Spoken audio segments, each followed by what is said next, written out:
What's up everybody, I'm Jaspreet Singh, and in a time where the cost of living is skyrocketing and mortgage rates are rising and mortgage applications are dropping, it might be a little bit surprising to see that the latest housing report that just came out a few days ago showed that between March of 2021 and March of 2022, we saw the prices of homes rise by more than 20% across the country. This was the fastest home price growth over a period of 12 months in recorded history ever here in the United States. And now you might be wondering, how does this make any sense? When home prices are growing so much and mortgage rates are growing so much and mortgage applications are dropping, how can it be possible that home prices keep going up? Well, there's two answers to that. The first part of that has to do with the supply of homes available, because for the last number of years now, we've had a small number of homes being listed for sale. People are not selling their homes, and then homes are taking a long time to build. There's a construction labor shortage, there's material shortages. All these things have contributed to a small supply of homes, and nowadays,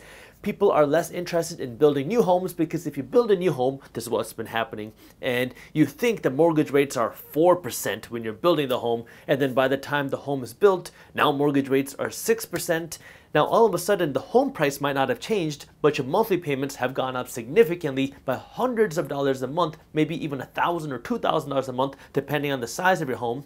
All because now mortgage rates have gone higher. This is why you've been seeing more and more people turn away from new builds and cancel their contracts, because mortgage rates keep going higher, making it less attractive for people to build new homes, making it less attractive for builders to also build and develop new homes. This limited supply of homes with the high demand helped home prices shoot upwards, and on top of that, we also have lag time. Now this lag time is a couple different things. One, if you want to go out and buy a home, it doesn't happen overnight. It can take months, even multiple months, to buy a home, because, well, you have to sign the paperwork, you have to inspect the home. I know over the last year, a lot of home inspections stopped happening, but a lot of people still want to inspect their homes. They got to get an appraisal, they got to get the mortgage, and so it takes time between the day that you walk through the home and the day that you close. So the housing market moves significantly slower than, say, the stock market, because in the stock market, everything is liquid. You can buy and sell a stock in a second, but it can take months for that to happen in the real estate market. So shifts in the real estate market take a lot longer than shifts in the stock market. And second, all the data that we're seeing now is back from March. So from March 1st to the end of March, March 31st. So we're talking about a couple months ago, and things have changed from March until now. One of the managing directors here even said that if you've been waiting for a deceleration in the growth rate of home prices,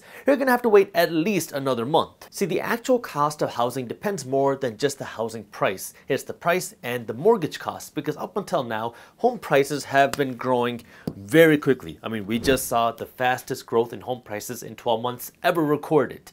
But then when it comes to the mortgage side, now, mortgage rates have been skyrocketing, but up until the beginning part of 2022, mortgage rates were the lowest that we've ever seen. Like in the middle part of 2021, you could get a 30-year fixed rate mortgage at 2.5%. Locked in for 30 years. Nowadays, it's more than doubled since then, but now mortgage rates are rising at some of the fastest rates we've ever seen. So now what does it mean? The actual cost of buying a home is growing much faster than wages, but it's growing much faster than just a 20% increase that we've seen in prices, because now not only do you have to borrow 20% more money, but you have to pay significantly more money on the interest to borrow that money. Eventually, you're gonna hit a tipping point on the demand side of buying a home. We already know that the supply side is still low. It's better than it was before, but it's still low. However, the demand side is going to depend on the cost to buy a home.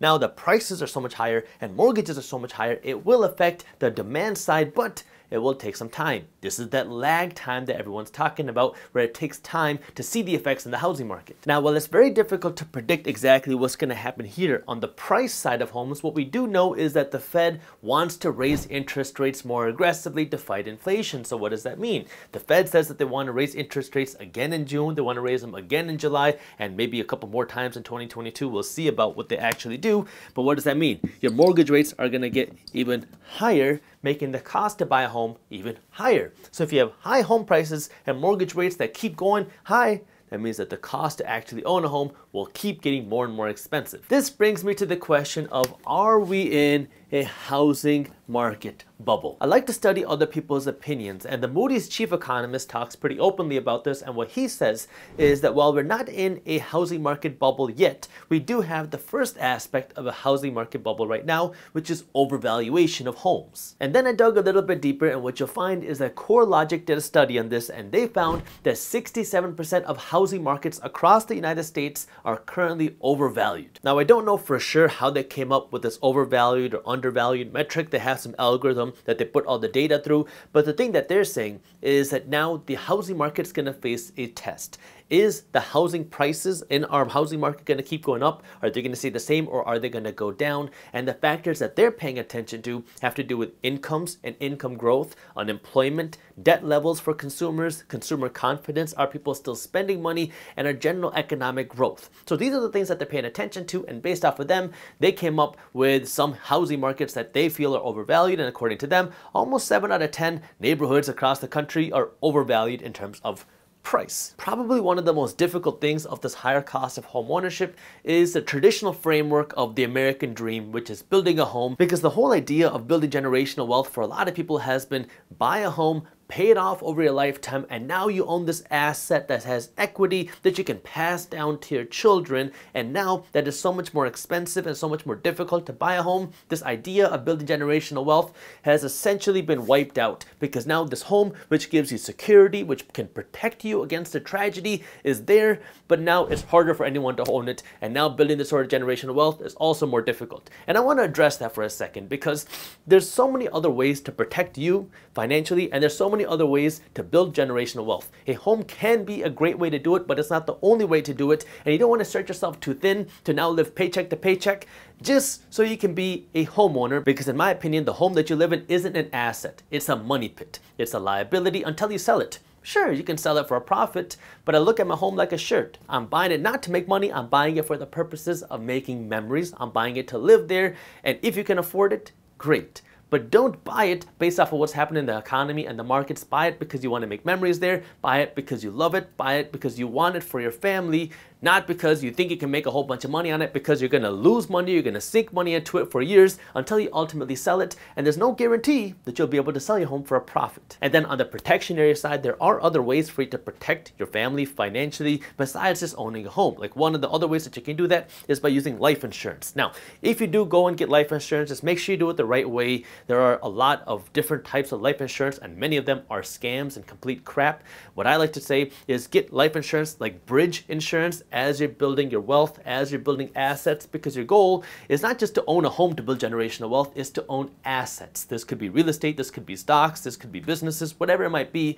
But while you're building these assets, have some sort of life insurance to protect your family. That way, if something bad were to happen to you, if a tragedy happened, your family would be okay financially, because now they can rely on the life insurance to take care of them. Once you have built the assets and you've built this wealth where now your family doesn't need your income anymore because now you have this sort of wealth, well, then you don't need life insurance anymore, because now you have the assets that you can fall back on. And if something were to happen to you and you don't have your income anymore, well, at least you have your assets, and that will be there to take care of your family, because now you're protecting yourself against a tragedy. And the nice thing about this type of term life insurance is it doesn't have to cost you a lot of money either. Like, if you're a healthy 30-year-old guy and you want $1 million life insurance policy, it can cost you less than $30 a month. Now, if you are looking for this type of life insurance, I know there's a whole bunch of different companies out there, but I like Policygenius. They are a sponsor of Minority Mindset, and the reason why I like Policygenius is because they're not your traditional insurance broker, they're an insurance marketplace. What that means is that they're not aligned with one insurance company. So all you have to do is go onto their website and enter in a few pieces of information, which just takes a few minutes.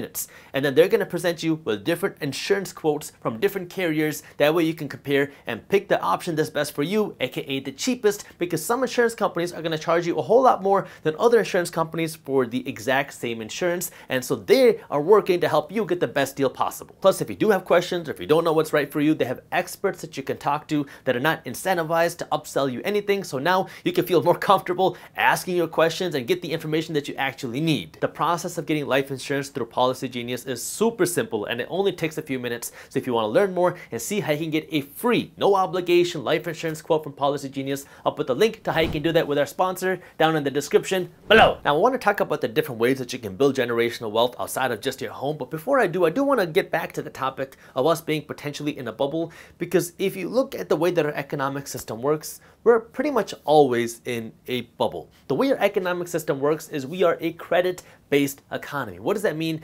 It means that we don't just spend money based off of how much money we have. We spend money based off of how much money we qualify for. So we have this debt-based system. And what does that do? Well, it builds bubbles because now people can spend more money than they actually have. And in the short term, this creates booms. Because if I have $1,000 in my pocket that I have worked to earn, and that's the only money that I can spend, and I spend all $1,000, well, then I'm broke. And any store that makes my money makes my $1,000, they've only made $1,000, and that's the most that they can make. And when you have this type of money-based system, the economy can grow much slower because, well, the most I can spend is $1,000 and I can't spend any more money, and businesses can't make any more money off of me because I can't spend more money than I earn. However, if you throw debt into the equation, now all of a sudden I have the ability to not just spend $1,000, but $2,000, maybe even $3,000 thanks to the help of debt, credit cards, lines of credit, mortgages, and now I have the ability to go to a store and not spend $1,000, but I can spend $3,000. So what does that mean? Now the store can just triple how much money they can make because people have the ability to spend more money. They have the ability to grow faster because they're making more money. They can make bigger profits. They can hire more people. They can invest in more innovation. But now this also creates an issue on me because now I can spend more money. However, what is debt? Debt is me spending my future income today. Because now when I spend $3,000, even though I only have $1,000 in the bank, that means I have to take $2,000 of my future income from the next number of years and pay that back to the bank plus interest. So when I'm spending my future income to buy things today, it can help you, businesses and the economy grow today, but that's what creates bubbles because eventually you always hit a point where people spend too much money, businesses spend too much money, institutions spend too much money, where now you need some sort of refresh, where now you have all this bad debt, people cannot keep making up their payments because people get greedy. It is inherent in human nature, people get greedy, businesses get greedy, banks get greedy, they spend too much money, they make risky investments, they spend money on bad things, and then you are left with these toxic assets or toxic items which are losing money, which cannot be paid for, and eventually this leads to a debt bubble that has to be burst. So because of the economic system the way it is, bubbles are a part of our environment. Now, that is not always a bad thing. I mean, bubbles can be good if you know how to use them. Like, if you look at really any economic or stock market boom, these were all bubbles. I mean, the 2008 crash had a big bubble before then, and people made a lot of money before that bubble burst. Before the 2020 crash, there was a massive bubble, and then it burst. And then even after that, we saw a big bubble form, and then it came down a little bit. All these things happen because you have cheap dollars and free dollars that enter our system, which creates asset prices to rise.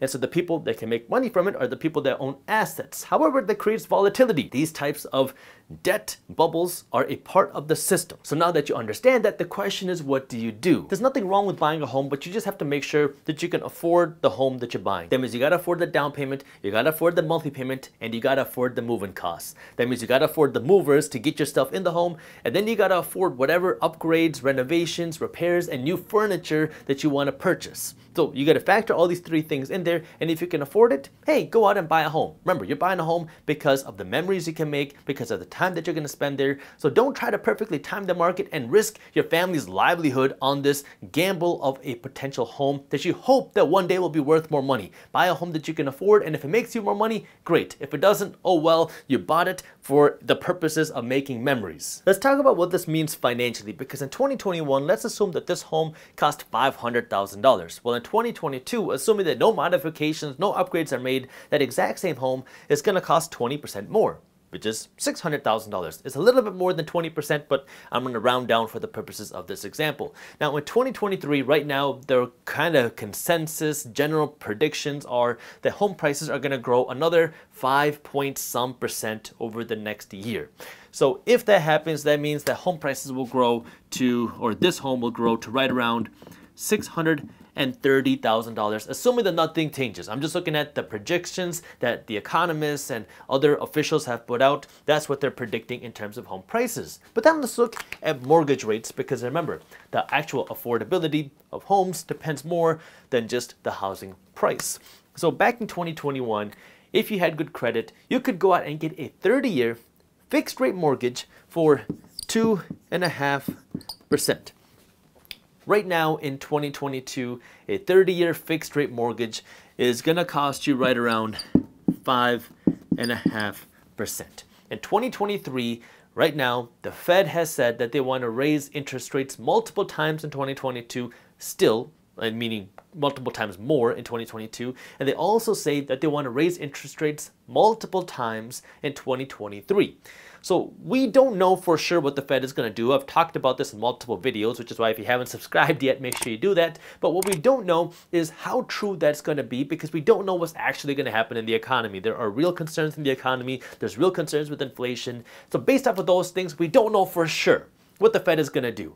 But let's just assume right now that the Fed stays true with their word and they don't change their mind, which can be sometimes a hard thing to predict, because in 2021 the Fed said that inflation is transitory. Now they say it's not transitory. So, you know, they do flip-flop, but let's assume that they don't flip-flop and they're going to continue raising interest rates. Well, then there's a good chance that we could see mortgage rates go to something like 8% in 2023. Now, what does this mean? Well, here you're borrowing less dollars at a lower mortgage rate.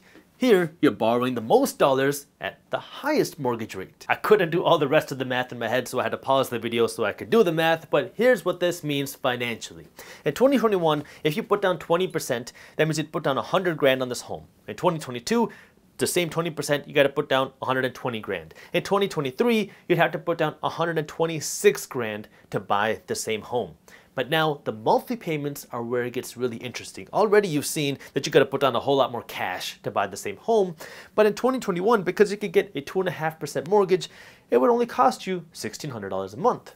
In 2022, the same home, now because you have to borrow more dollars at the higher interest rate, is going to cost you $2,700 a month. And in 2023, assuming you get the same home, assuming that these projections are right, that home prices are going to keep rising, and assuming that the Fed stays true to their word and we see mortgage rates go up to around 8%, that means that the same home is going to cost you $3,700 a month. And this same home would have cost you just $1,600 a month just a couple years ago. That means the cost to buy the same home between 2021 and 2022 will go up by 131%, assuming these projections are correct, because now you have to borrow more dollars and the mortgage rates are going to go higher. Now, you might be hearing this thinking, Jaspreet, there's no way that's possible. How can home prices grow by 130% in just a couple of years when at the same time wages are growing by 5% a year? I mean, there's no way that people can keep affording these higher costs. So what's going to give? Is it going to be home prices, or is it going to be the mortgage rates? Or is it going to be something else, right? Because there's always this X factor with the government and the Fed that we can't predict. Maybe they'll change some rules in the housing market. Maybe they'll create some sort of price controls. Maybe they will change the rules on getting a mortgage. I don't know what they're going to do. But something would naturally have to give, because if people say that home prices are going to keep rising at 5% or 5 and some percent a year, and mortgage rates are going to also keep rising, it's going to make homes significantly more expensive. And at some point, people are going to say, I just can't afford these homes anymore, and they're going to turn away.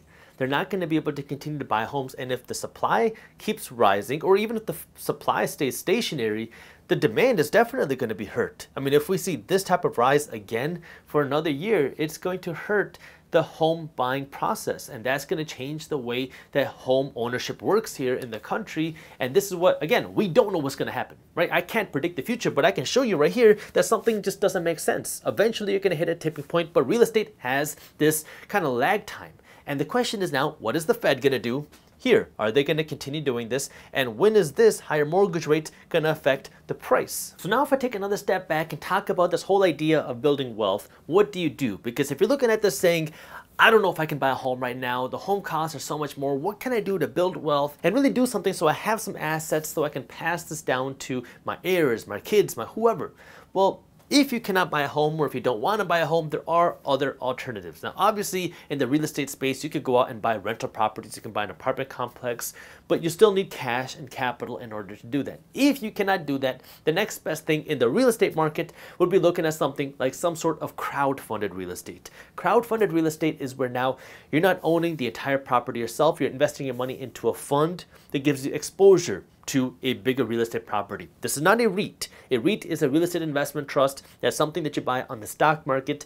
And a REIT is something where now you're investing your money into a company that goes out and invests in real estate. This is not that. Crowdfunded real estate is where now you're actually investing your money in a fund, or maybe you get actual ownership in the property, or you're getting ownership into a fund that gives you exposure to a bigger real estate portfolio or a bigger real estate property. So if you really like real estate, that's one option for you. If not real estate, then the next option could be potentially stocks, because now when you invest your money in stocks, this could be through individual companies or ETFs or index funds. An ETF and an index fund just give you exposure to a broader group of stocks. Now you're not investing in one individual company. Now what you're doing is you're taking your cash, and instead of using it to pay off your mortgage or whatever other fees you have to pay, because the one thing that I didn't mention here is that as home prices go up, it's not just your mortgage payment, but now your property taxes are higher, your property insurance is higher, because these things are gonna be based on the home price. So you gotta understand that, as home prices go up, your other costs go up as well. But now, the whole idea with investing your money in stocks is now you're taking some of your monthly income and you're going to be putting your money into these stocks, into these ETFs, into these index funds every time you get paid. Every week, every 2 weeks, every month, you're just going to continually keep building up shares, and you're going to keep building up equity, not in a home, but in these companies that will now you build up ownership in a piece of America. Because that's the whole idea of home ownership, is you own a piece of America. You own some land, you own a building, but this is a little bit different. It's more of a paper ownership, where now you own paper ownership of some of the companies that make America, America. And the last thing that you could potentially do to build this sort of generational wealth would be to invest your money into your own business. Now this one's going to require the most work on your end, and you have to be a specific type of person. You have to have the entrepreneurial mindset in order to actually build a business. But now if you're investing in your own business and you own a company and you have employees, you have a whole team, you have a process where now it's not just you physically working there, but now you have this ownership of your company that you could potentially sell and get cash and give this cash to your heirs. You could sell it and invest it into a different company. You could sell your ownership and buy real estate, or you can just take this ownership of your company and give it to your heirs. So it's another alternative way for you to now have an asset that you can pass on, because at the end of the day, the whole idea of building wealth is not just to own a home. It is to build wealth by owning assets. What are these assets? It could be real estate, it could be land. And the way that you buy real estate and land is changing, because now you can use crowdfunded real estate. You could look at investing in stocks, which give you ownership in the companies that make America, America, or you can invest your money into your own business. If you enjoyed this video and you want to see what housing affordability is really about to go insane, I made a full video going over it, and you can watch that video by clicking this button right over there. Thank you for watching, and as always, keep hustling. Your payments are going to readjust, and they're going to readjust to what the market is.